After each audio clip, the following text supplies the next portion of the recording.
யோசித்து பாருங்கள், இந்த பிரபஞ்சம் எவ்வளவு பெரியது, எவ்வளவு அமைதியாக ஒழுங்காக இயங்கிக் கொண்டிருக்கிறது. சூரியன் தினமும் உதயமாகிறது, பூமி தன் பாதையில் சுழல்கிறது, சந்திரன் நேரம் தவறாமல் பூமியை சுற்றுகிறது. யாராவது நினைவூட்டுகிறார்களா?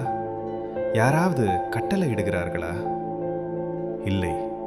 அனைத்தையும் ஒரே சமநிலையுடன் நடத்தி கொண்டிருக்கும் அந்த பேராற்றல், அதுவே பிரபஞ்சம்.